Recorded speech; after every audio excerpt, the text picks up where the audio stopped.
Good afternoon and good evening to all the participants around the globe. My name is Srinivas Shastri. I'm the Managing Director of SLM Solutions subsidiary in India. I gladly welcome you all for the webinar today, Trends and Applications of 3D Printing in Healthcare, hosted by SLM Solutions Group and co-presented by Anatomized 3D Medtech Private Limited and Jajal Medico. Today, 3D printing is already revolutionizing the healthcare domain with patient-specific customized implants, medical devices, and also dental prosthetics. Medical devices and implants manufactured today are increasingly relying and adopting 3D printing technologies to leverage the advantages of 3D printing for their ideal integration of functionality to the highest degree, and also the customization and also added benefits like osseous integration of bionic geometries with highest degree of productivity and cost benefits. So to understand these topics in detail, we have a stellar panel of speakers today, and I would like to welcome the panel for today's webinar. For today's webinar, our first speaker would be Ms. Firoza Kothari. A brief introduction of Ms. Kothari here. She is the co-founder and CTO of Anatomized 3D Medtech Private Limited, and also the winner of the Forbes Under 30 Achiever. After completing her BTech in biotechnology engineering, she worked with a diagnostic company, and within 6 months, Firoza decided that printing her own world would be better, and then entered into 3D printing business. Since 2015, she has been trailblazing in the 3D printing domain with many firsts in India, like the first partial amputee prosthetic hand, or the first kidney tumor case designed in India, or even the first tongue cancer model in the world. So this is the profile of Ms. Kothari, and then the second panelist today is Mr. Ketan Jajal. He is the founder and CEO at Jajal Medical Services, Vadodara, Gujarat. Mr. Jajal received a bachelor from Sardar Patel University, Anand, and then masters from North Carolina State University, USA.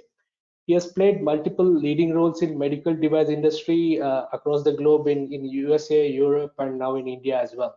Over his career, Mr. Jajal has filed more than 15 patents and is a pioneer in medical applications of 3D printing. And prior starting to his own venture, he has had multiple leadership positions across 3 continents in sales, R&D, and within the leading medical device companies. The third presenter for today, who's also would be the moderator for today's session, is Mr. Philip Oris, who is the Director of Business Development of Healthcare at SLM Solutions Group AG. So a brief introduction of Philip as well. Mr. Philip Oris is responsible for business development and healthcare markets at SLM Solutions. Phillips has a master's degree in mechanical and biomedical engineering with over 15 years experience in additive manufacturing. He has worked with more than 1,000 surgeons with the hospitals and medical device manufacturers on integrating additive manufacturing for the production of various medical devices. So without any further delay, I would hand this over to Mrs. Firoza Kothari for the first session. So over to you, Firoza. Sorry, before that, a small note that any questions that would come up, please leave it in the question box, and then at the end of each session we will have a Q&A which would be answered. So please feel free to post your questions in the question box. Thank you, and over to you, Firoza. Thank you so much, Mr. Srinivas, for that introduction. And it's really nice to see all of us over here today speaking about one of the industries that 3D printing has benefited the most. And apart from all of its obvious, positives or advantages that the technology brings, one of the most major reasons to work in this field is because it's also the most rewarding. And I'm sure all the other panelists over here will agree with me, and with their stories, they will share that particular same experiences. So without delaying, because there's a lot to talk, there is a lot of experiences to share, stories to share. So let's just deep dive into how 3D printing is layer by layer, helping the healthcare industry to provide more personalized healthcare to its patients. So Just a quick introduction. These are all the things that we are going to be speaking about today. The different applications of 3D printing in healthcare, which is anatomical models, implants, and cranial helmets across all of these various specializations, which we will discuss in detail as and when those presentations come up. So before we go into that, it's important for us to understand as well that how this data is first wired and converted to 3D models. So we generally end up working on CT or MRI scans, sometimes even echo scans whenever required, but CT and MRI are generally the basis of the segmentation process. Then once the data is acquired in a particular format, it's important to understand the anatomy and understand the surgeon's requirements exactly, because this is where the entire planning process is going to happen. And once the 3D model is printed, the planning will be done again on the model itself. So here it is important to properly find the scope of work and then go ahead with the designing aspects of it. So the entire case planning is done, whether it's an anatomical model, whether it's a surgical guide, whether it's a full implant. All of this is done at this stage with collaboration of the surgeon. Any changes, any modifications are all done at this time. Then depending on the application, whether it needs to go inside the OT, whether it's going to be outside only, whether it's required for actually focusing on the model, the materials and everything are chosen, and accordingly the 3D printers are then decided. And then once the 3D printing is done, then those models are used for decision making, whether or not to operate the patient, whether to go in for surgery or not, and if we are going in for surgery, what's the best possible method that could give the patient the best put or the surgical care that they deserve. So this is the process flow that is generally used across any medical 3D printing company or hospitals. So the first thing that I'd like to speak about is this very first case of mine that I'd executed a few years ago, about 6 years ago. And basically, this patient was a 6-month-old child who had been rejected for surgery pretty much everywhere. He had a cardiac defect, which was a DORV, which is very complex, where both the arteries are opening to the right ventricle itself. And it's a very difficult procedure to correct because they need to reroute those arteries into different ventricles. So not going too much into the medical aspects of it, but let's discuss how it actually helped them. Since this patient was rejected for surgery pretty much everywhere, the last surgical team that they went to, they were still not sure whether they could operate, but they still wanted to give it a shot because they had seen 3D printing in US and seminars outside India. So we started working together. We took the CT scan of the child. Since he's just 6 months old, the scan was not really that good because of a lot of artifacts. So we had to try and work around that. And plus that our very first case. And I was just 22 years old. I was very, very scared to execute it. But however, with the help of all of the doctors, we were able to design it on the scan, and then we printed out it multiple types of models because we still had to figure out which view would give the best details to the surgeons. And once that was done, the surgeons not only realized that a surgery can be done, but they also realized that the best possible surgery can be done for this child, which means that it would increase the life expectancy of the child as opposed to the half surgery that they would have earlier planned. So here in this case, this model helped in decision making, whether or not to operate, which told them that yes, they can go ahead and operate. And secondly, how to operate onto the child. So they were able to do a complete biventricular repair for this child. This child is still very healthy, about 6.5 years old. And that's one of the reasons which got me also into propagating more into this technology. And pretty much everyone over here has their personal reasons to be a part of the healthcare. As I said, it's very, very rewarding to be in this industry. Now, that was a case of pediatric cardiology, but pretty much anything and everything that can be imaged can theoretically be 3D printed. We need to keep in mind that there are limitations to the technology as well. So as long as we are all aware about what cannot be 3D printed, we should be able to give out some very useful information for the surgeons to use on, be it neurosurgery, be it OMF, that is oral and maxillofacial, be it cranial surgery, spine surgeries, orthopedic, etc. So I'm not going into the details of all of these because there would then be multiple cases. But as I said, pretty much every specialization can benefit out of the use of this technology. The second thing that I'd like to speak about, osteotomy guides. Now, what are osteotomy guides? They are basically the anatomical models that we have designed in the first stage. The surgeons need to make cuts onto the bones, or they need to drill into the bones. Now, a procedure like this could generally take from about 45 minutes, 1 hour, to even 3 to 4 hours at times, because it's difficult in the operation theater with so many structures around the bone to be able to find the exact location which would give them. So this is a case that I'd like to discuss of an orthopedic oncology pelvic tumor case, wherein there was a huge tumor, as you can see over here at the hemipelvis. Now, such a case would have been very difficult for a surgeon to operate freehand, because as you can see, the tumor is very well, it's spread across, and the surgeon generally only gets one view in the operation theater. So to be able to take such a cut with just one view from the top, or say from the side, might mean that they might have to do some trial and error, wherein they are trying to cut the bone, they are still then seeing whether still some amount of tumor is left or not. So that ends up being a lot of time. And generally, when surgeons are making cuts, most of the times they are straight cuts. But here, if you will see in this video, that the cuts are made at an angle, which means that all of this was planned in such a way that the tumor is completely removed, and also keeping in mind that the bone is maximum retained. Because no matter what you do, at the end of the day, the more you keep your anatomy natural, the better. So if you're able to preserve more bone, then this is where you will see maximum benefits out of it.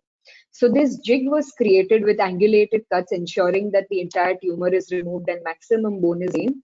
And literally this procedure, which would have taken about 2 to 3 hours for the surgeons to cut back and forth with trial and error, took them only 10 to 15 minutes. I was right there in the OT. I saw the entire procedure happening, and it only took them 10 to 15 minutes to complete this entire thing. And you can see the tumor resected here. I apologize if this is a little gory for people outside in the audience, but this is important to show how the entire tumor was removed. So basically, these osteotomy guides help with resection plane accuracy, which means the cuts that are made, the accuracy for that, and also helps reducing down on a lot of time in the operation theater, which automatically means that the surgeons can help more patients in the same amount of time. These are some other examples of osteotomy guides, similar to the previous case, however different anatomies. So here you're seeing the tumor is located in a different location, so accordingly a jig is made for that.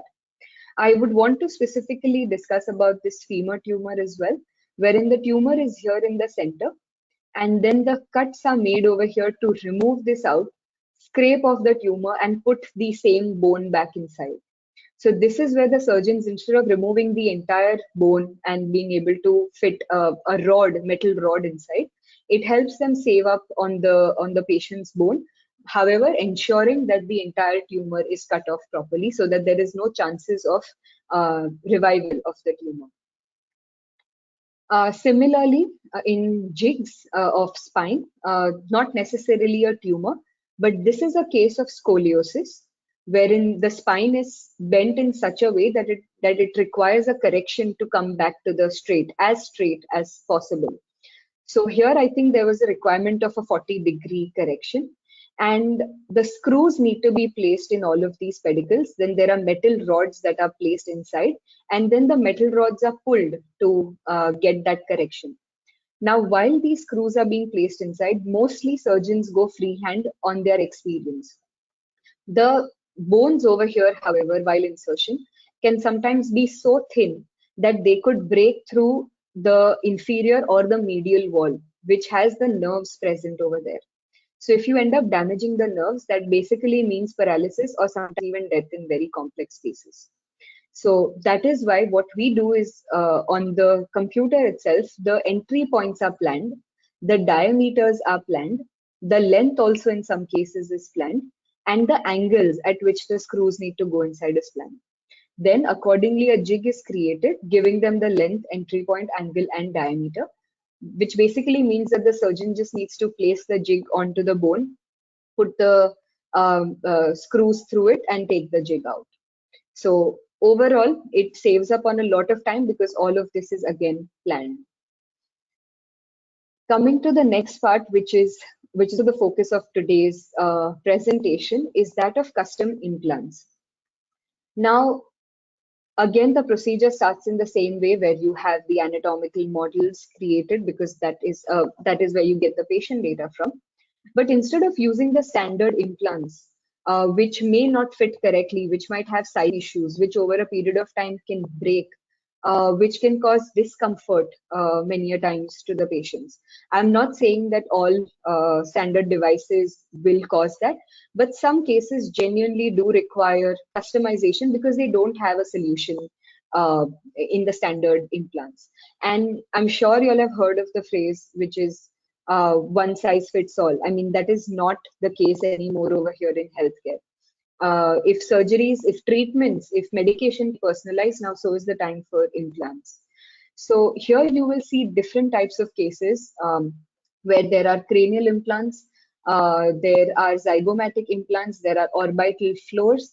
This particular case is actually very interesting because this patient had her entire eyeball sunken through the orbital floor, which was broken, and she could not see properly. And there were no solutions in terms of the mesh outside available, which could actually help lift it up.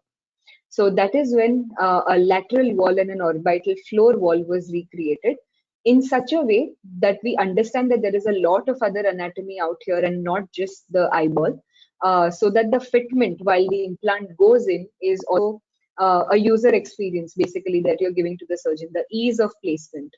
So and this helped the surgeon put the implant in place and the eyeball was lifted. So this was a very interesting case that was executed.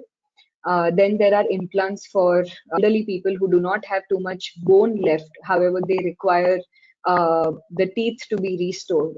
Then this is a restoration implant for that. And tumors. Tumors are big enough or small enough. However, but they don't have plates. They don't have bone left over there that they can just attach with plates. That is where the titanium customized implants come in, which have the abutments fit into the design itself and 3D printed as per the curvatures of the patient's mandible. Similarly, this is the femur plate. If you could just recall what we discussed 3 to 4 minutes ago, of that, the jig of the femur, which was with the tumor, was removed. After removal of the tumor, this implant, which has been custom designed, just snap fits. So basically, this procedure also generally would be done with a custom plate, which is bent in the OT to match the patient's bone. And that also can end up taking 45 minutes to 1 hour of the surgeon's time. While this customized implant, when the simulation is done on the computer, the implant is designed along with it. So after the surgery, we know what the output is going to be. So the implant is designed accordingly freehand. And over here, it just snap fits when you're putting the bone back in place after scraping off the tumor. So this procedure also would save up on about enough time, like just about 5 to 10 minutes is what it takes for them to place these implants. So basically, it gives you a best fit, and it also is personalized as per that patient. Similarly, there are other implants that have also been designed for some very, very complex tumors. Basically, here you are seeing an acetabular tumor replacement, where this entire portion was tumor infected and had to be cut with the help of jigs and completely replaced with the help of a customized implant. There's no solution out there that help replace such a piece and still try and maintain parts of the bone. Similarly, for scapula over here, this is the shoulder bone that we are talking about, which is attached to the collarbone over here with the implant. And this entire scapula was full of tumor. So they had no other option but to discard the scapula and then go for this customized implant, which is lightweight because this child was only 11 years old, where they had to in and at least give some strength or mobility to the child. And many a times when custom implants are not the most feasible option, say for children, where we want to remove the implants over a period of time, then the anatomical models are also used to pre-bend the plates that are available outside. Again, the reason for this is to save up on the OT time and give as per the bone anatomy itself. Again, the highlights are the same, which is the best fit and personalization. Now, this is a project which is very, very close to my heart. It is basically for infants who are born with fused sutures of the skull. So when infants are born, generally until 2 years of age, they have open sutures, which allows for the brain to expand. And then after 2 years, the sutures fuse.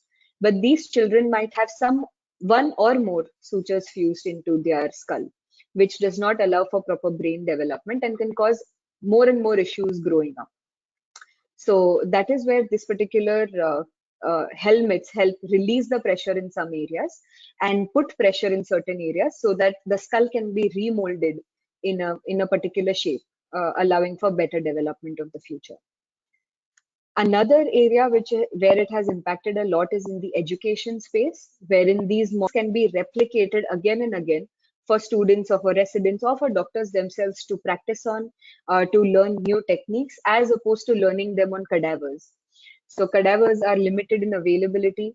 All Indians out there would relate to this movie called Munna Bhai, where there was um, one cadaver, one dead body in the center and about 30, 40 students surrounding it.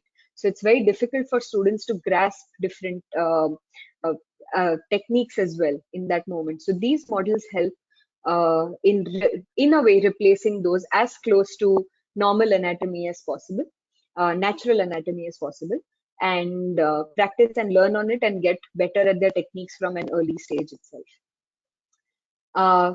Another new concept that is coming out over here is that of point of care labs, where all of the other products that we spoke about are set up within the hospital itself.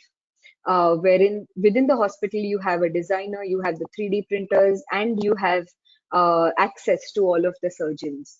So we've set up some of these labs over here, and we are seeing very positive results because we have direct access to the surgeons, and it helps reduce down on the time that it takes to give the models, which means that we'll be able to eventually cater to emergency surgeries as well. We all know that this is what we've been speaking about for the last 1.5 years. And in general, the 3D printing industry has been very, very proactive in bringing new products out into the market and reducing the gap between the deficiency of the PPE, the protective gear that we could go out. So we have been able, because of the application, quick designing and quick manufacturing, the entire community has made face shields, they've made eye gear, they've made ventilators. However, eventually we saw that it didn't work too much, but a lot of them were out there even wanting to make ventilators to try and give at least some support to our healthcare community. One of the products that we also saw was that of oxygen hoods, which basically allowed to keep the virus inside so that the healthcare workers are not affected. Also, at the same time, create a big enough bubble to have oxygen saturated within that limited area, as opposed to just the nose. That being said, all of this that we've spoken about happens today. However, as I'm a biotechnologist, one of the most important things that I saw in the future was that of bioprinting. It's basically, instead of polymers and metals, you have cells from the patients itself to create the tissues. And the person that I was influenced by is Dr. Annie Atala from Wake Forest Institute in USA, wherein the first time he showed a prototype of a kidney which has been created from patient cells itself. Of course, over a period of time, I understood that it was more structural than functional. But soon, probably there will be a day where we will see these happening in reality as well, where we'll be growing organs in a lab. And by soon, I mean at least 30 to 40 years. But yes, that is definitely something to look forward to. And this cannot happen without collaboration between different industries, between different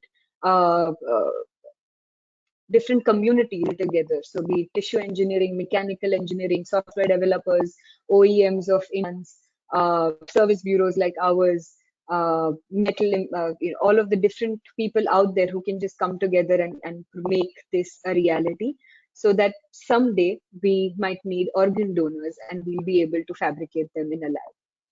So that is my time, I guess, as well. And thank you so much, everyone. And I open the floor to questions. Thank you very much, Firoza, for this inspiring presentation. It really shows a vast, broad range of applications, really with a clinical impact to the benefit and the health of the patient. It's really, really appreciated. So a few questions have come in from the audience, and thank you very much for that. And please, the audience, feel free to key in your questions for Firoza. Firoza, the first question here is that, do you have an idea about the market size in India for custom metal implants? What is a typical annual number of custom metal implants? And could you speak a bit to the cost involved for the implants? Sure.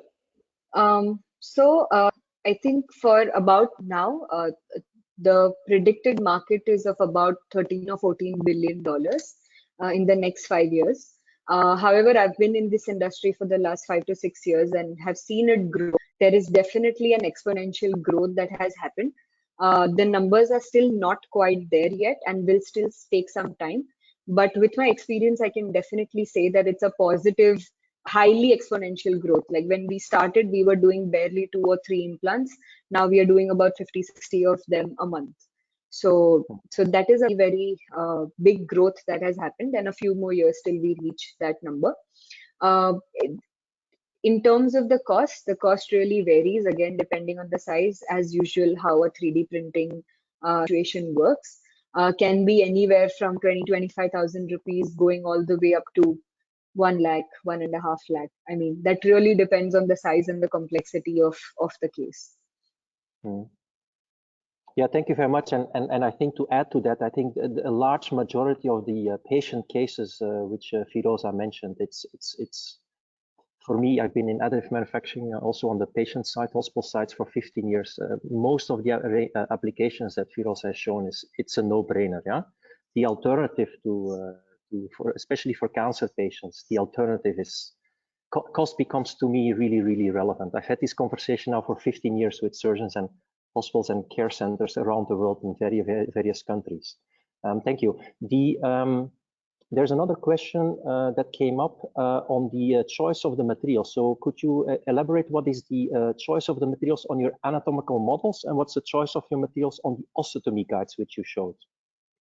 Right. So anatomical models depends on what the surgeons want to do with the model. Do they just want to visualize? Do they actually want to drill through it? If it's a soft model, do they actually want to suture through it and cut through it? If these questions are answered, then accordingly we can choose the materials. Say, for example, if it's just for visualization and the anatomy is fairly simple, say a simple long bone or a mandible or a skull, or say just a very solid tumor on a kidney, even if it's a soft tissue, then we can simply go for FDM, fused deposition modeling, because that is low cost as well, because that, as Philip also said, it's a very important factor. Then the second thing is, if they're looking for more hands-on bone training, then you could look at FDM models again, because it does give you the ability to cut and drill. However, the feeling is the same. If you want the feel, then you could go with the CJP, the color jet binding model, which is a sandstone model, or you could go with the Stratasys options, because that model is also very similar to bone while drilling. If you're looking at soft tissue, then you can go with any of the TPUs. You could go with the Filaflexes in FDMs. Again, FDM, please understand the limitation before actually going for printing. When it comes to the surgical guides, it is very, very clear that we need to be able to sterilize the parts before it goes into the OT. Then it depends on what facilities the children's hospital has, whether they have an autoclave machine, whether they have an ETO facility for sterilization. Then accordingly, you can choose either the nylon materials, you can use the surgical guide materials from Formlabs, you can choose even FDM sometimes, because that can be ETO. However, it is always suggested to go for autoclavable materials, and that is what we generally use. Yeah, thank you. Thank you so much. The questions are really coming in, and I can say they're getting really better and better by the minute. For those questions, we won't be able to answer now with Firoza. We'll have the end of the session after my presentation, where we have questions again to Firoza and Ketan. And if then any questions remain unanswered, we will certainly come back to you also in person to answer. Maybe one or two more questions. One question here is, how important is the regulation of such medical devices to ensure a high quality experience? Okay.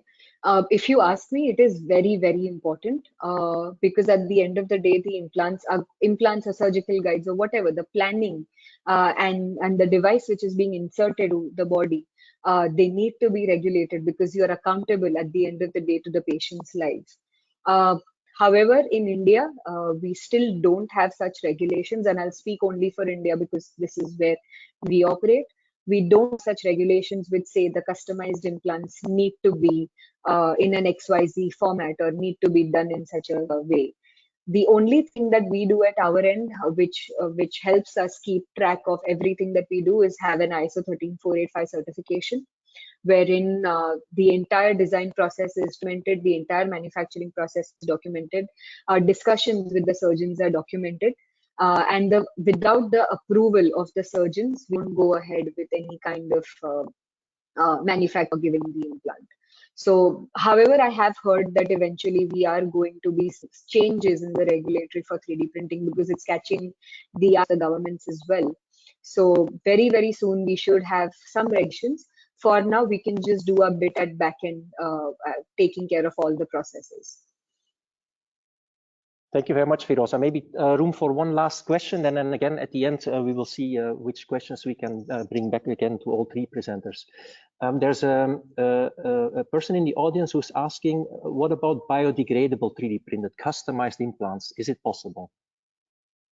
So we personally don't do it, so I might not be able to say much from personal experience, only from what I've been reading online.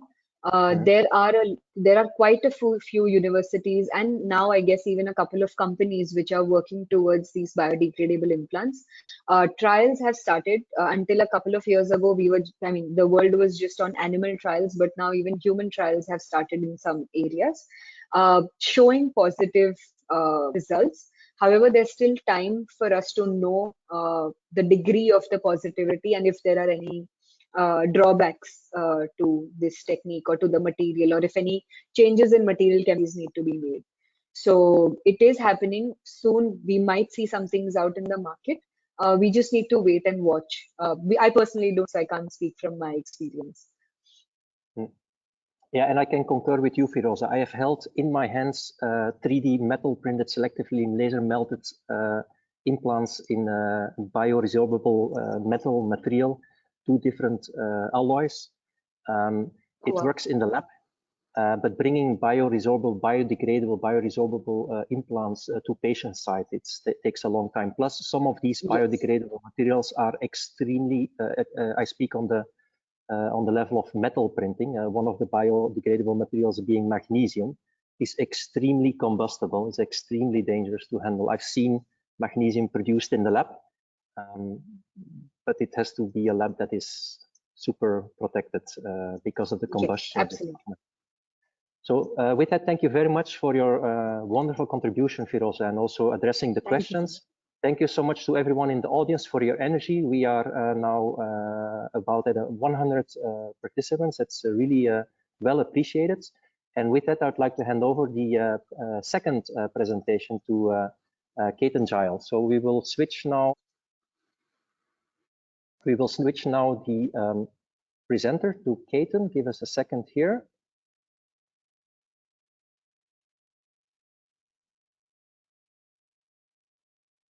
And we can see you, Ketan, and we can see your starting slide as well. So take it away.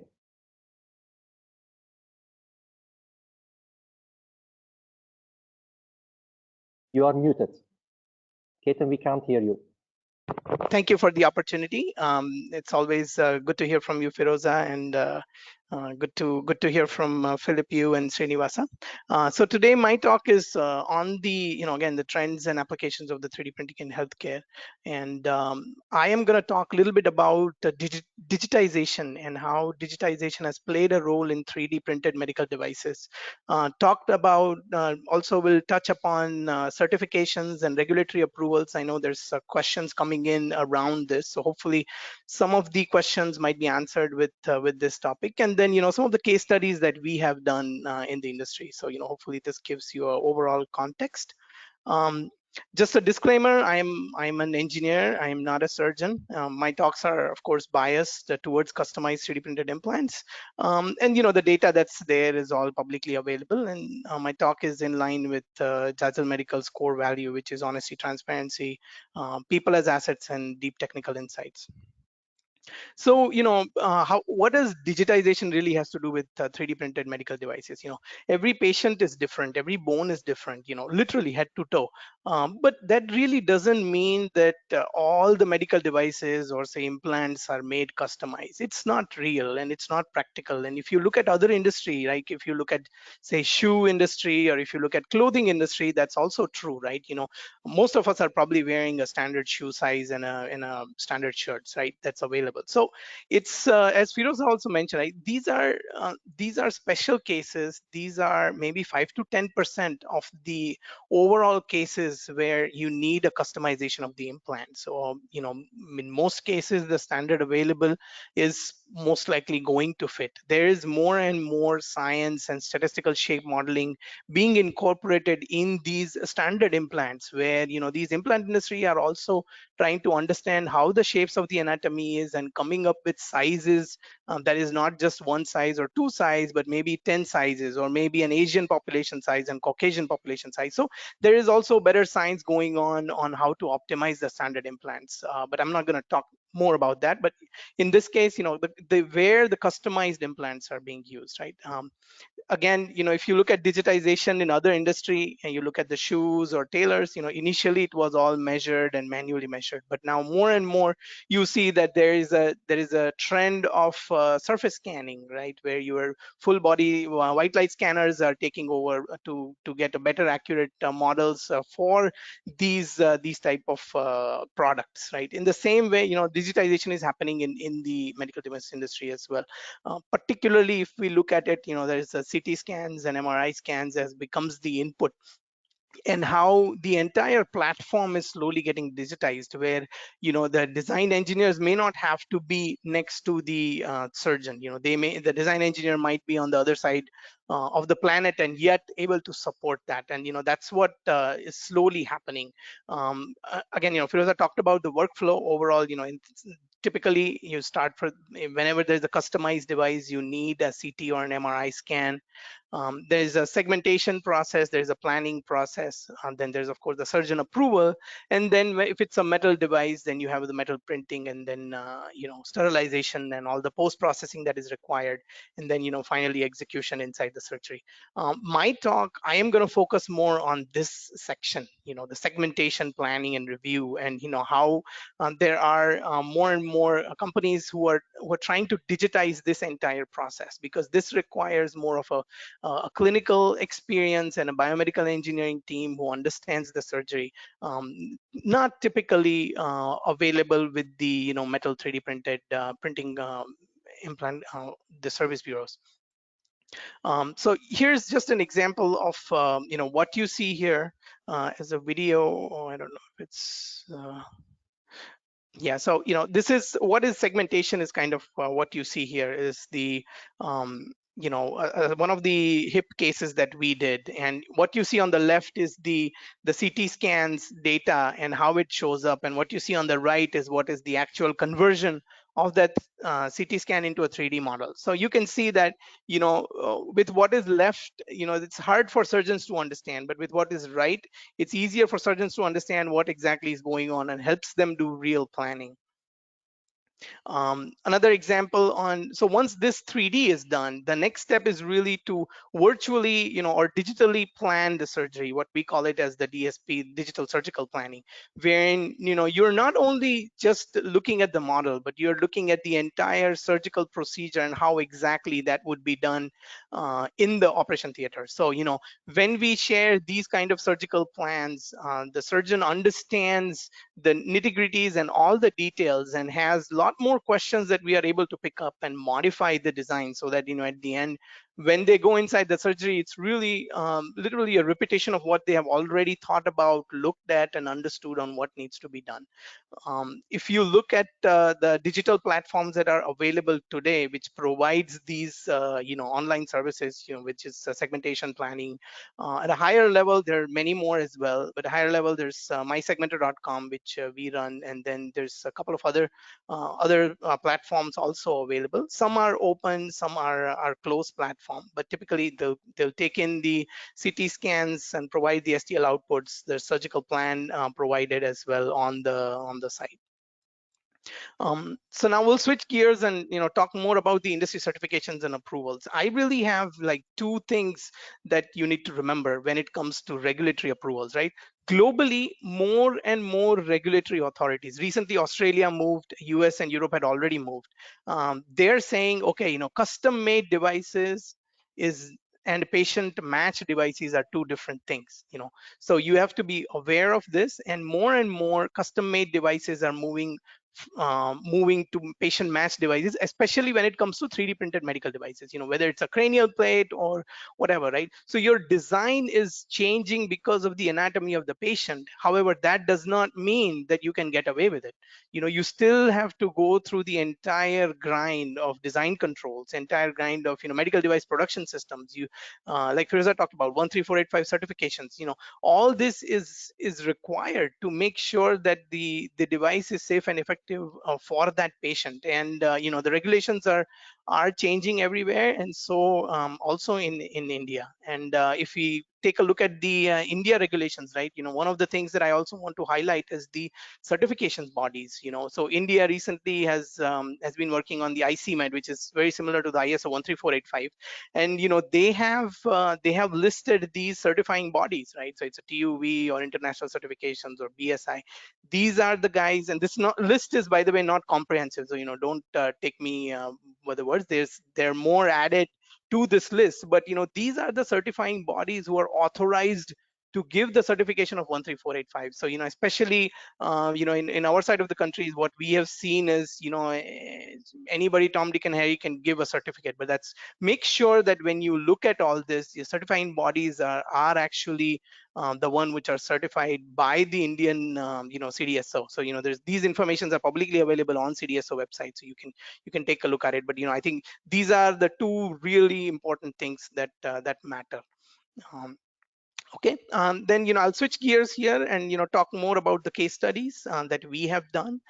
So again, patient match implants, they give a perfect fit. The custom made designs are for that particular individuals. Like Firoza talked about, this clinical efficacy is higher, as well as the surgeon are able to do these surgeries much faster than what they would be able to do otherwise, and revision rates are relatively lower. So I'll talk a little bit about the cases we have done. Here's one example of a mandible reconstruction that we have done.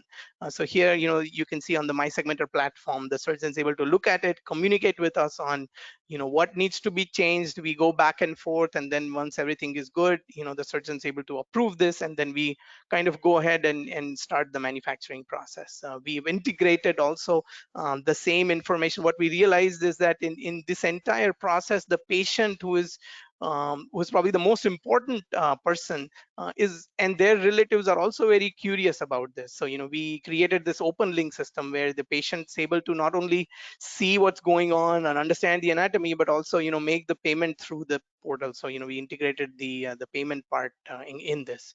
Of course, it doesn't always work for every case, but we have that that option. This case here, what you see is the actual surgical picture where we had put in the mandible and the poly.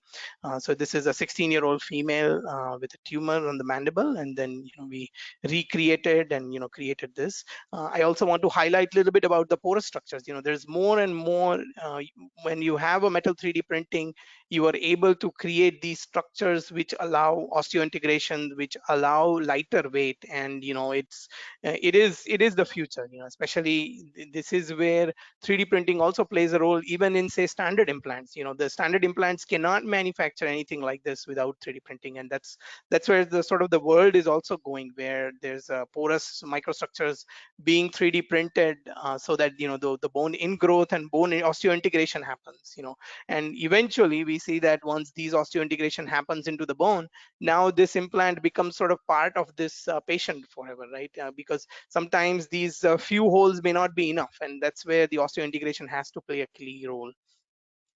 Another, this is a traditional cranial plate implant. I won't go too much into it, but these are neuro surgeries where cranial plates. There's PMMA is one of the most common material, but then there's also titanium, which is used once in a while, where they are able to recreate and protect the skull region here.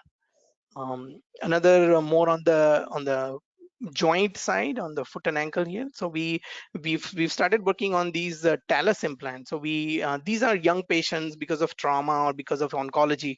The entire talus bone is either fractured or there's a tumor there. So to remove that and provide a customized implant makes a big difference, because these are fairly working age 30-40-year-old patients who want their life to be back. And the solution to this is arthrodesis, where they will pretty much fuse the ankle joint, so the patient's never going to have a flexion like we do for our foot, right? So these kind of solutions really help them live in sort of a normal life. And customization is very important here, because what we found through our experience is, when we mirror the talus from the other side, same bone from the other side, and put it in, or when we try to put compare this bone with say some other patient's bone, they're significantly different. And this anatomy has 90% cartilage, so the range of motion that it needs to give is very high. So we're very pleased with the outcomes that we have gotten with these talus. So these are some unique examples that we have worked on that we would like to share. And with that, I'll stop here, and yeah, it's open for questions.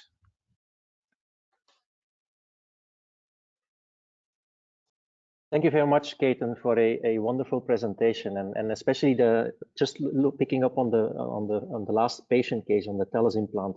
What you mentioned about having a fundamental understanding of the biomechanics of that complex joint, and how you bring that into your design, into your engineering, goes so much beyond merely 3D printing. It really requires the strong background know-how on mechanical and biomedical function, and then a close collaboration with the surgeon. So thank you for sharing your patient cases. We have a couple of questions coming in. Thank you for that. Please, to the audience, keep bringing the questions in. On your porous, you showed, Ketan, a couple of porous implants with lattice structures. Could you elaborate a bit on what type and size of porous structure would be good for osseous integration? Yes, so I think the literature is coming out more and more around this. There are parameters now that are being set where you define your percentage porosity, where you say, okay, if my structure has this much percentage porosity, we know that there will osseointegration will happen.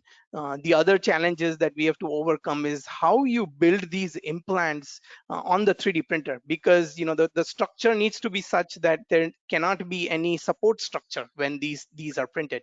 So your design needs to be such that there is no sort of an overhang, right, where the software for the the software for the for the manufacturing would create a support structure, and then we will end up with a different porosity or a structure that we don't want, or a trapping of a particle. So it is a process that needs to be developed. There are now already many companies who already provide such porous structures. Many of them are fairly simple structures, but I think what the literature has slowly coming out and saying, okay, if you have these porosity parameters, then we know that the osseointegration happens. However, you still have to sort of go through to prove the osseointegration. You can put the structure, but to prove the osseointegration, you still have to go through the animal studies to look into what would be the ingrowth, and how much percentage of ingrowth is actually happening. Mm-hmm. Thank you. Another question came in. So obviously a lot of the designs that you made are off of the patient's CT scanning images. A question came in, do you also use any blue light or white light optical 3D scanning during your development process? We purely work on, so our focus is 100% surgery. So we don't do anything outside surgery, and mostly we work on bones. And unfortunately, bones are not visible with the white light scan. So we have to depend on CT and MRI pretty much for now. Yes, and I can also add to that for endoprosthesis, means surgical implants, the imaging methodology is CT scanning. For exoprosthesis, so medical devices that are worn outside, or for dental prosthetics, the input to capture the geometry, the patient-specific geometry, is typically done off of an impression. And it's there in dental prosthetics or in exoprosthesis where blue light or white light optical scanning is being used. We have several questions further coming in.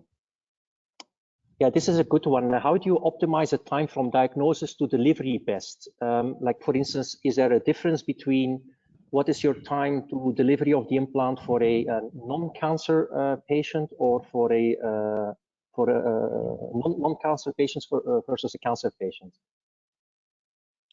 So usually our time frames are 3 to 4 weeks. Unfortunately, the whole process does take time. We have to every device we have to get the approval, and we have to manufacture, we do post processing, we do quality check, and then we ship it. So it is 3 to 4 weeks, and there are times where we are not able to support the cases where they need to operate it right away, but for the most part, we have been okay. The surgeons are okay, with that timeline. So it's really, for us, it's really 3 to 4 weeks is what we are able to commit in terms of timeline.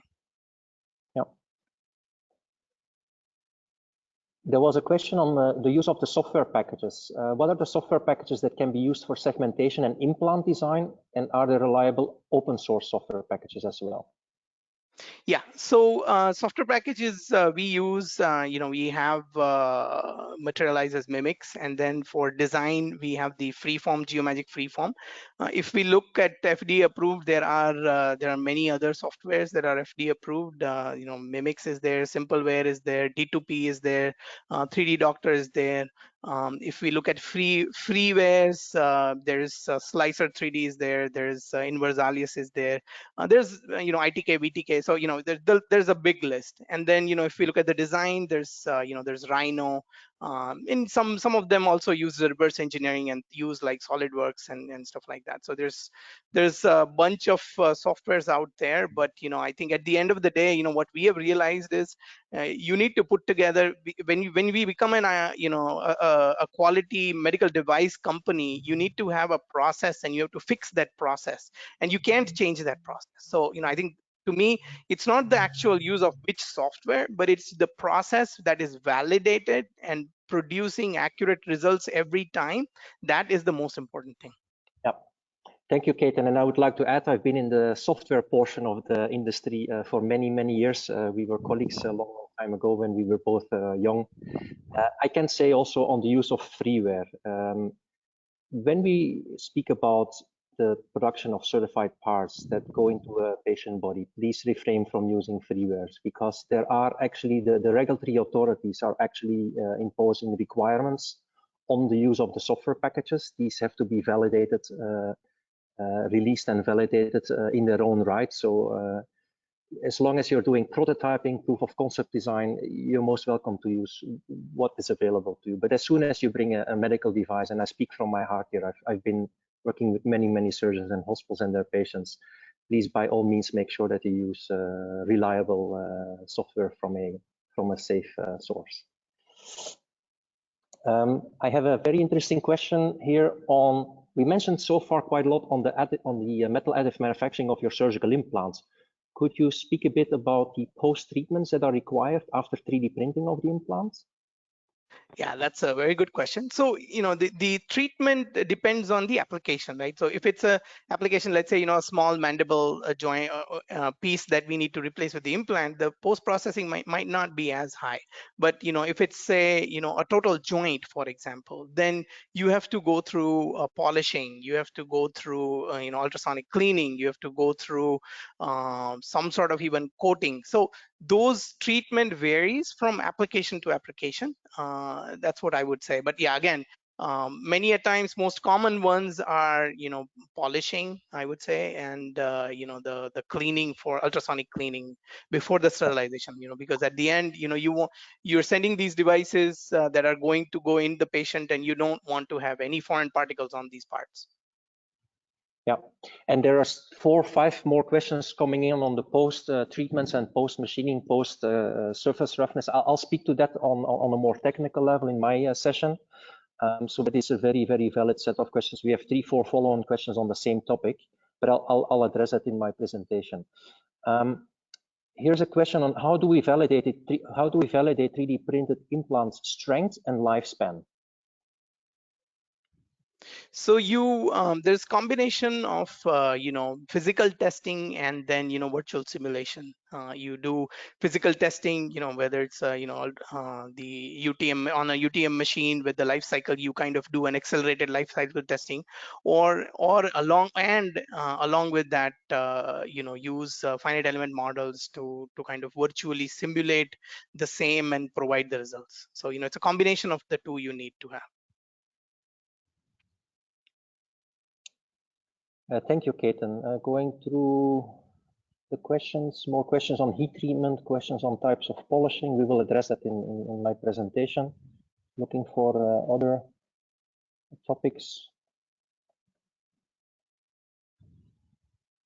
There's a question here. We spoke a lot on surgical implants being in metals like titanium alloys. And there was a question before, which allow me to find it back.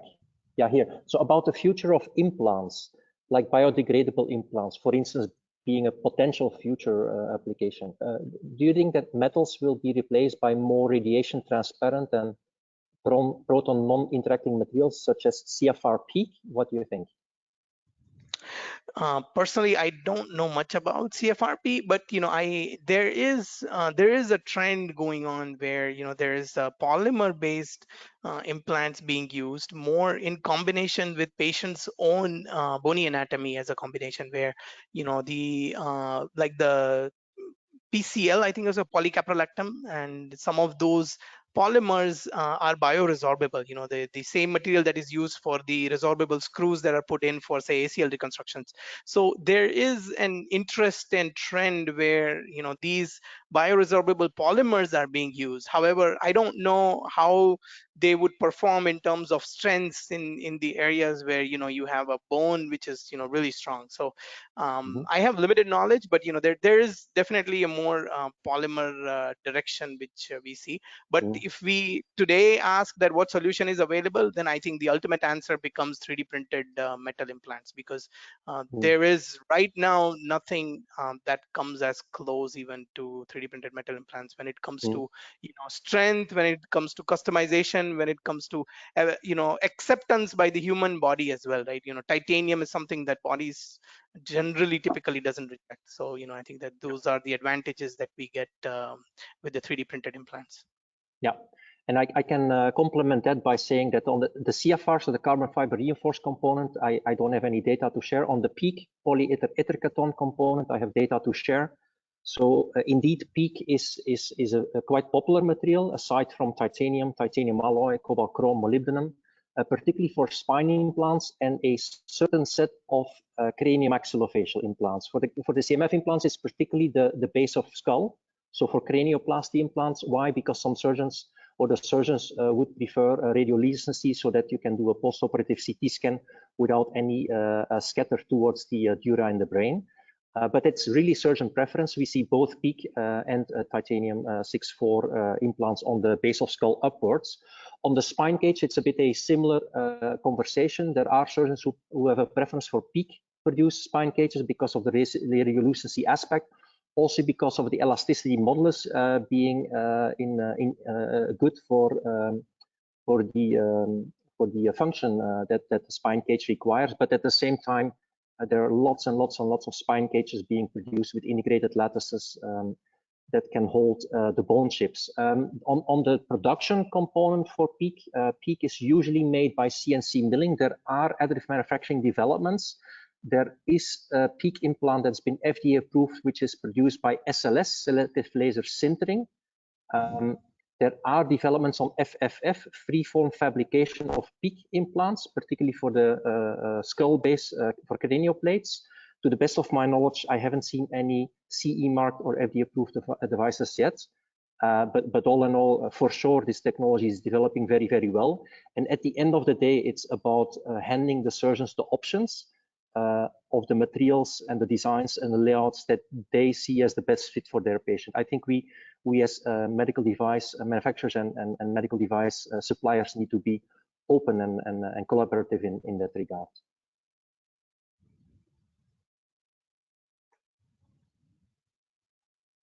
Okay, thank you very much, Ketan, for your wonderful contribution and also answering the questions. So for those questions, and thank you, the questions keep coming in. It's really, really good initiative. We're at about 100 participants at the moment, so that's also very nice. Keep the energy high, guys. We'll have half an hour to go. And for those questions that are not, don't have the ability to answer during this webinar today, we will distribute this to the different speakers, and the speakers will be able to come back to you on a one-on-one to address your questions. So with that, I will start up my camera and start up my presentation.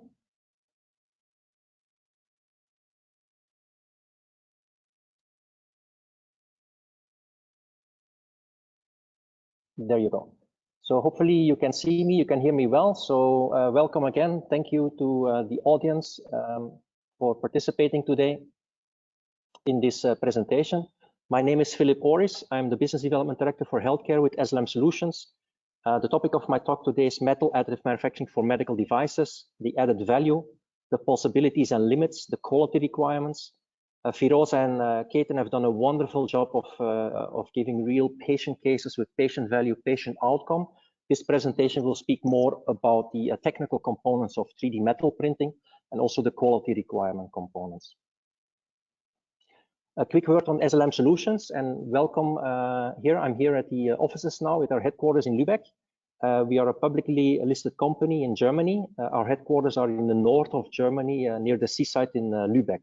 We have a global presence with subsidiaries in the US, France, Italy, Singapore, China, Russia, and also in Bangalore in India. We have a full-fledged team in India, Srinivasa's team, with our commercial team, our application and service team available to our customers in India. We operate in all key industries. We have a strategic focus on selective laser melting, and we offer selective laser melting machines with a proven multi-laser technology and safe closed-loop powder handling systems. Our customers in healthcare are located throughout the world, throughout Europe, in North America and South America, in the Middle East, in South Africa, throughout Asia Pacific, including India and in Australia. They are active in the production of various kinds of medical devices within orthopedics, in spine, in craniomaxillofacial, and some other surgical specialties. Within dental, our customers are active with the serial production of dental prosthetics, dental implant prosthetics, and orthodontics. Here I try to classify a bit the range of healthcare applications, starting from the top left, the use of selective laser melting for the production of instruments and medtech components. This is very often done in stainless steels. We have lots of customers who use selective laser melting for the prototyping and engineering of their instruments, but we also have customers who have taken selective laser melting beyond and are now also offering serial production of certified surgical instruments, particularly in those conditions where conventional manufacture includes an entire process chain of milling and welding, or forging and milling and welding. Selective laser melting for small and mid-sized lots really becomes an efficient alternative. Then we have customers who are using the selective laser melting processes for the prosthetic dentistry. We have customers in craniomaxillofacial and customers in orthopedics and spine. Just quickly a few words, and again, Firoza and Ketan have shown a much deeper level here. I'll just speak on the specifics here. This particular implant is a custom-made implant. It's a hip implant. It's a 3-flange implant with an integrated lattice structure.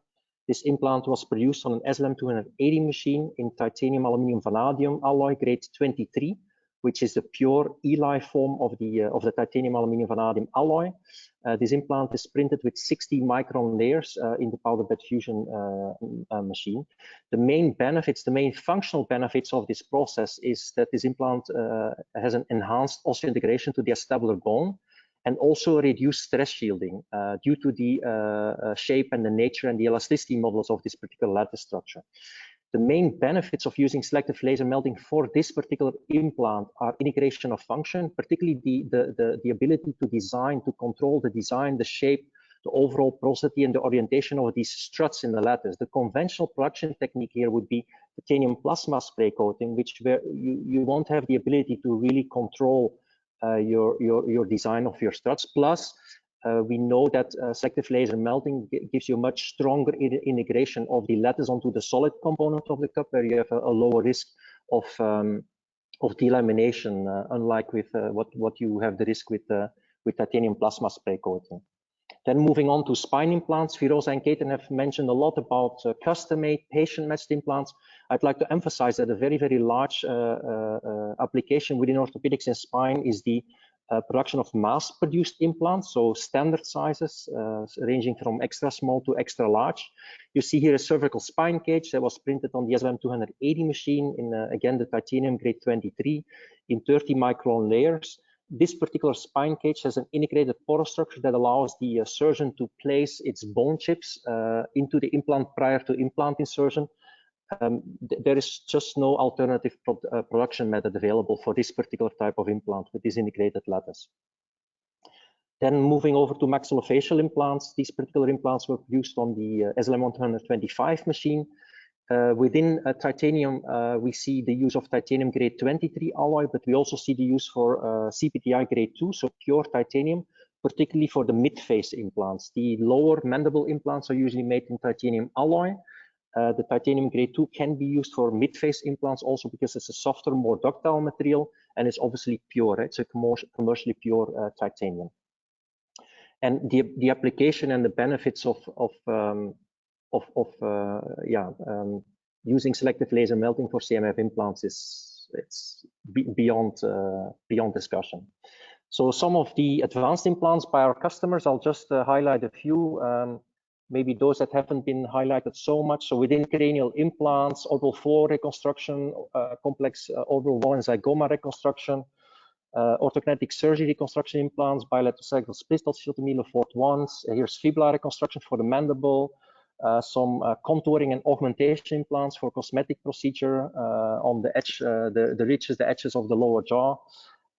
We've seen some nice cases of subperiosteal jaw implants with integrated connections for a dental prosthesis. And we've also seen temporomandibular joint implants where both the TMJ component and the fossa component are being produced with selective laser melting, but also surgical tools, both patient-matched and custom-made surgical tools for osteotomy, cutting, and drilling. Then moving over to orthopedics and spine, hip and pelvis has been very well presented by the two colleagues. Within knee, we see a lot of use, particularly for tibia tray components. Unicondylar components is emerging. Not yet in serial production, but unicondylar components in cobalt chrome specific to the anatomy of the patient. There's a lot of value in using selective laser melting for these. Then within head, foot, and ankle, we saw some really beautiful cases. I can confirm that talus, calcaneus, scaphoid, lunate implants are being produced. These three are being produced in titanium. This one is being produced either in titanium alloy or in cobalt chrome alloy, because cobalt chrome also has a higher level of wear resistance. It's a bio-inert biomaterial, unlike titanium, which is a osteoconductive biomaterial. And then spine, lumbar cages, cervical cages, usually these are mass-produced, means standard-size type implants, but we also have customers who have made some very, very advanced custom spine implants for very, very complex fracture fixation and revision cases. Then to be complete, we have also lots of customers in dental laboratories who have a range of dental prosthetics which they produce with selective laser melting, ranging from dental crowns, bridges, removable partial dentures, over to implant abutments, bar and frameworks, and finally also orthodontic rapid maxillary expanders. A word on biomaterials. This was also lots of questions on biomaterials. These are the biomaterials that we offer with SLM Solutions. This list is not exhaustive. There are other biomaterials that are capable, that are feasible to be produced with selective laser melting, but I would say that this is the main range of biomaterials. So starting with stainless steels, I would like to point out that 1740H stainless is a biomaterial, but it's not an implantable biomaterial. You cannot use 1740H for the production of endoprosthesis, for surgical implants. You can only use it for the production of certain surgical instruments.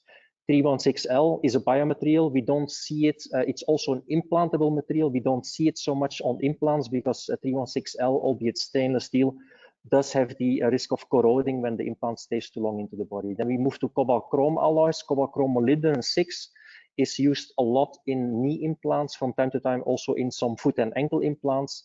And then for dental prosthetics, we have a nickel-free version of a cobalt chrome alloy, which meets the chemistry and mechanical property requirements for dental prosthetic components. Then moving on to titanium, most used material is titanium aluminum vanadium in grade 23, which is the extra low interstitial version of titanium grade 5. This is also used from time to time, typically for those customers who switch from conventional manufacturing to 3D metal manufacturing, 3D printing with metals, where they don't want to change the material since their predicate devices were using the titanium grade 5.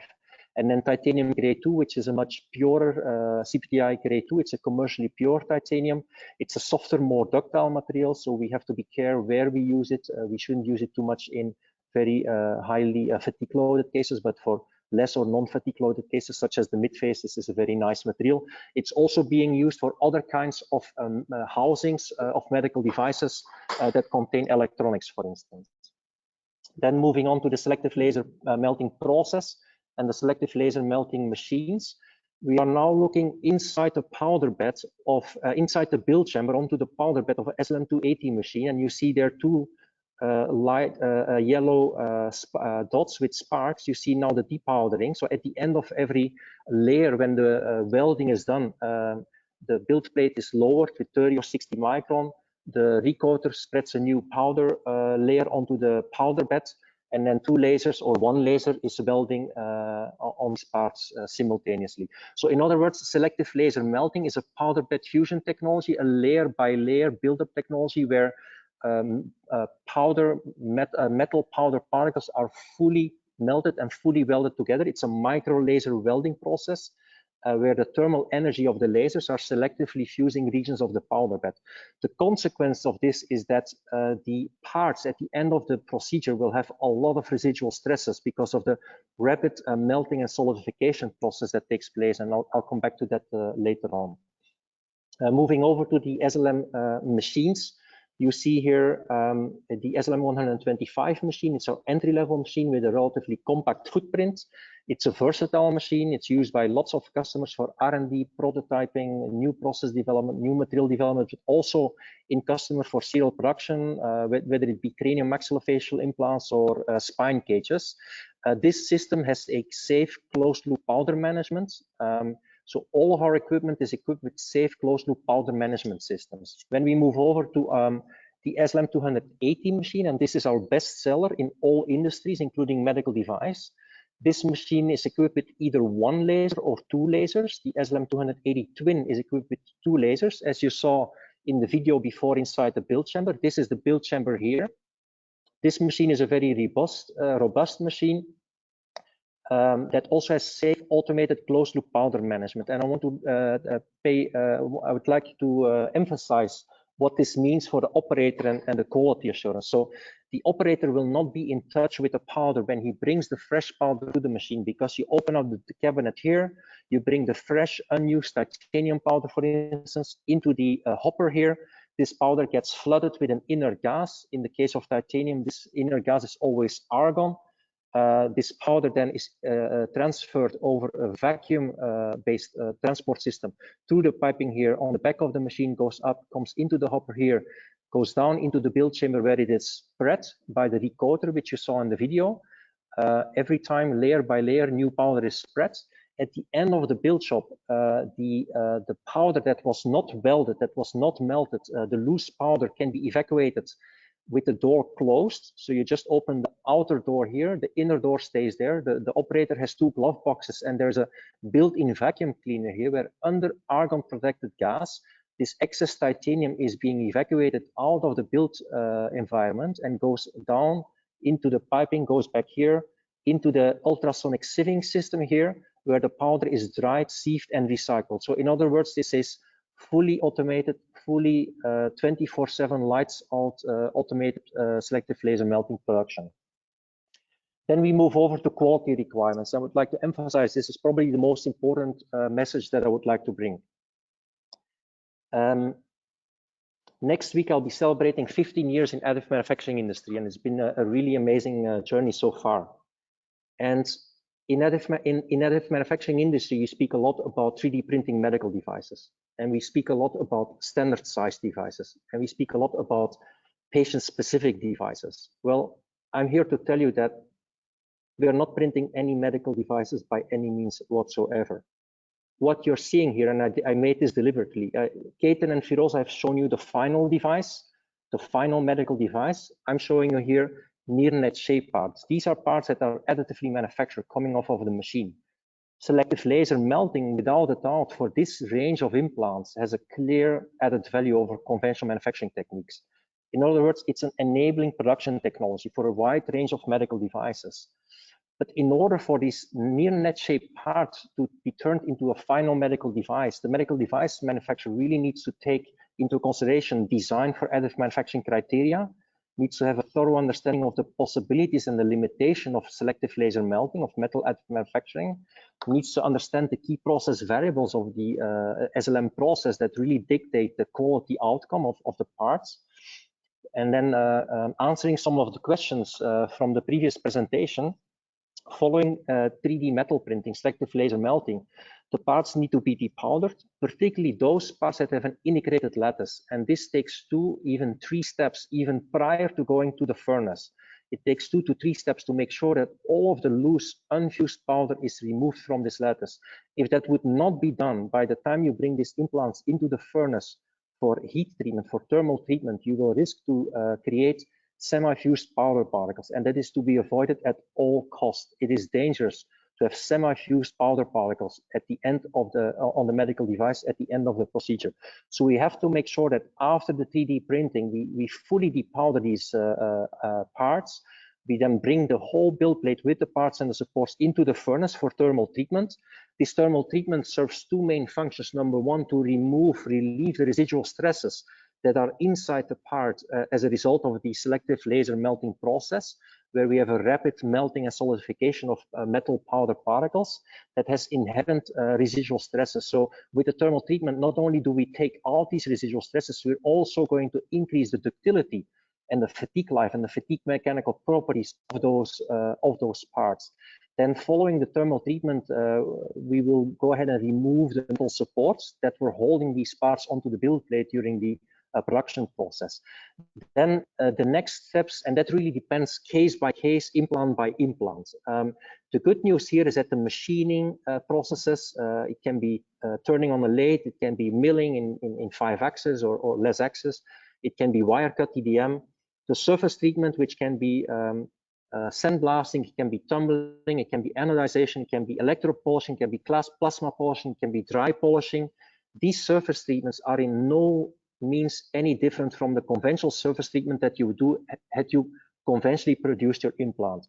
However, the key important element here, in order to be able to create a good surface treatment like polishing, like anodization, we have to see to it that You work with a good quality machine, a good quality SLM production process, and that enable you to bring implants with a very, very controlled surface roughness. If you have an implant here with a surface roughness RA about 10 to 12 micron, following sandblasting with ceramic abrasive media only, never use glass balls, only use ceramic abrasive media, we can get this surface roughness very, very precise to about 4, 5, 6 RA.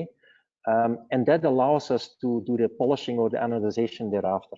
Then following on with cleaning, labeling, sterilization, the implants have to be tested against ISTM and ISO standards, both on the materials and on the implants. The tests for the materials are very well known. There are ISTM and ISO standards available for them. They're in no way different from the ISTM and ISO standards that are used for testing the materials and the implants if they were conventionally manufactured. Every single implant has its known recorded fatigue testing as well. The biocompatibility of the final medical device is tested against the ISO 10993. When medical device manufacturers take selective laser melting into their production processes as a new production technique, they'll have to take the machine through the new production technology through an installation, operational, and performance qualification process. They'll have to obtain an ISO 13485 certificate. And as Ketan mentioned, and I would like to emphasize this, so patient-specific implants do not exist for the regulator. The regulatory bodies and the regulatory authorities understand mass-produced, patient-matched, and custom-made device. And Ketan was spot on when he mentioned that custom-made Europe or custom US devices, more and more there will be restrictions where more and more of the implants will be patient-matched. If you ask a regulator today, this is for sure a mass-produced implant. I can assure you that this implant may be a custom-made device today. It may be a patient-matched device 3 years from now. These orthognathic surgery implants today in the US are considered patient-matched devices. That means that custom-made devices today in Europe, in the US, also in India, can be designed and produced on the sole prescription of the treating physician. However, a patient-matched device and a mass-produced device, you do need to be an ISO 13485 certified medical device manufacturer.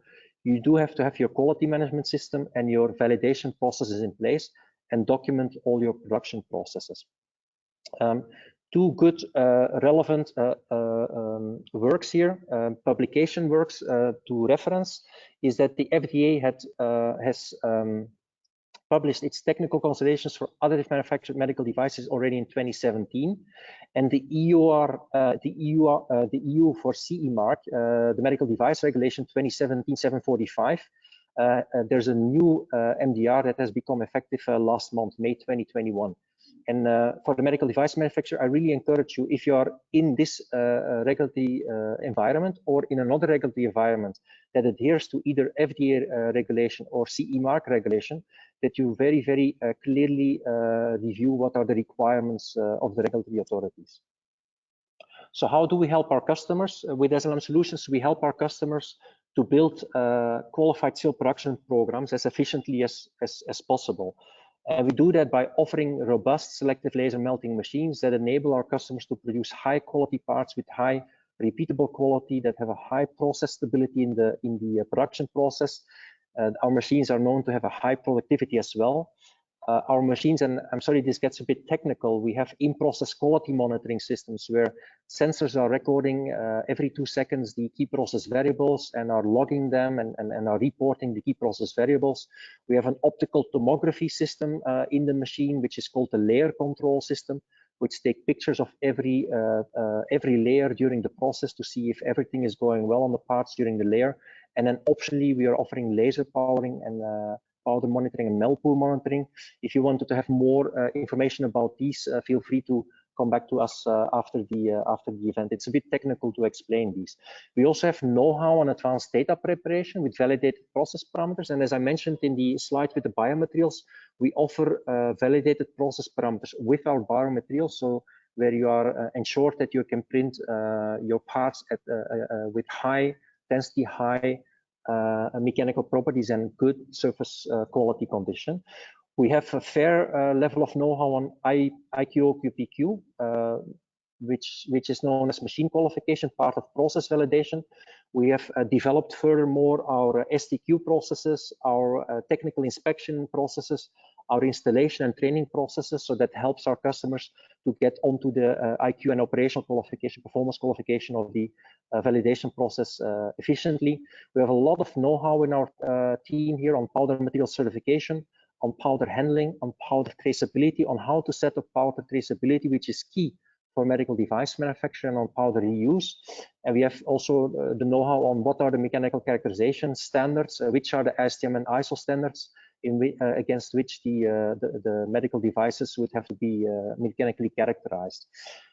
So just a couple of examples of quality first time right. You see here an application of orthopedics. These are mass-produced hip cups in titanium, aluminium, vanadium, grade 23, where the lattice was designed based on the biomechanics of osseointegration, where the strut size, strut shape, strut orientation, overall porosity are in line with osseointegration rules for the implant onto the acetabular bone. These implants are produced with validated process parameters in 60 micron layers. We have a 60 micron layer parameter and for the solid component of the implant and also for the lattice component of the implant.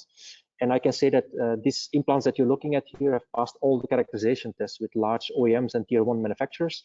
And we have several customers who are in the production of these and other kinds of orthopedic implants. And quality first time right on dental prosthetics. You see here, for those of you who are active with dental prosthetics, you may know that it's quite a challenging application for selective laser melting. The conventional method here is manual wax up and lost wax casting. Nowadays, we can do the digital design with CAD softwares and then print a resin or a wax master model, create a ceramic shell, and then do lost wax casting. I can say that we have customers since 2016 who are in serial production, direct production on the selective laser melting equipment of these partials for the upper jaw and for the lower jaw. So these dental partial or removable partial denture frameworks are produced with validated process parameters in 30 micron layers. We have the protocols for part orientation, the supports, the production, and also the heat treatment and finishing. And this allows our customers to make high repeatable quality and precision fit with a high fatigue resistance and malleability, the ability to tighten these little clamps around the remaining teeth of the patients. And it enables our customers to go from the machine installation to the serial production in a relatively short time frame. Looking at the time, just last slide, in summary for SLM Solutions, we only are active with selective laser melting. It's at the core of our activities. We have a best-in-class productivity. We offer safest operation. All of our systems are equipped with closed-loop powder management. We offer a vast range of biomaterials with the production process parameters attached to them.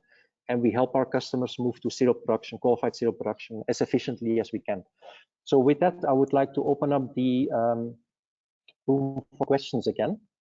And I have to be mindful of the time. And I would like to ask Firoza and Ketan to please open your cameras again. Thank you.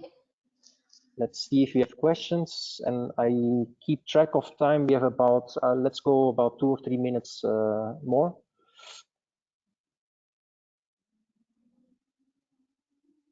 So questions on surface conditioning, we spoke about that, sandblasting, tumbling, which is rotational vibrational grinding, what kind of polishing, we spoke about that. There's also anodization. We spoke about surface roughness, acceptable criteria. What kinds of heat treatments are required for implants? Excellent question. It's very, very important question. There are standards available in the ISTM.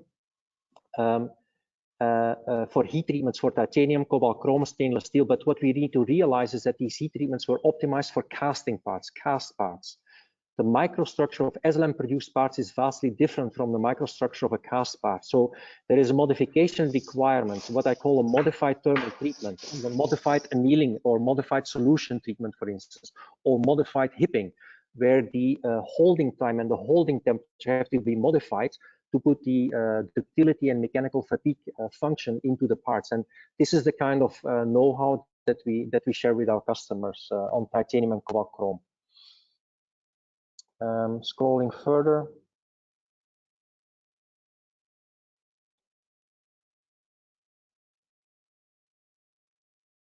Can we get the recorded webinar link? Yes, the webinar is being recorded. I'm hopeful that after the webinar, we will be able to provide you the webinar link. For sure, we will come back to you later on to all of the participants follow up on the webinar. Scrolling further. Is it possible to design customized spinal cages? The answer is yes. Does the spinal screw guide is useful for cervical spine? Firoza, that's a question for you. So is a spinal screw guide useful for cervical spine? Because in hospitals, doctors have a C-arm to visualize the screw insertion. Correct. So the entire idea with having these jigs is to reduce radiation in the intraoperatively, and also the C-arm, of course, is a radiation-based machine. And also what happens is that when they're inserting the screws, then they'll take a quick snap. Then they might not be happy with the orientation, so they remove the screw again, insert it again in a different orientation, and they again take a snap. So it increases on the time, it increases on the radiation for the patients, and overall, I mean, you're in the end damaging a bone a little bit. And to answer your question about cervical, the concept remains the same, wherein what you do for lumbar and thoracic, you do it for cervical as well. However, surgeons have been a little reluctant to use jigs in the cervical area. So as of now, at least we don't have any case studies for cervical jigs.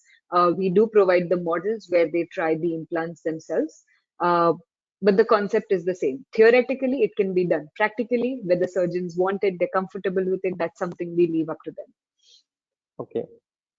Yeah. Maybe last question, and I will take it. So there's a question, does the ISO 13485 certified SLM machine is bound to print only one material? So to make clear, the ISO 13485 is a quality management certificate for a medical device manufacturer. It's not related to the machine. We as SLM Solutions are an ISO 9001 certified manufacturer, where we develop, engineer, produce, quality assure, and service production equipment, just in the same way as if you would use casting or milling equipment. So the ISO 13485 certificate is a quality management certificate which is company-wide.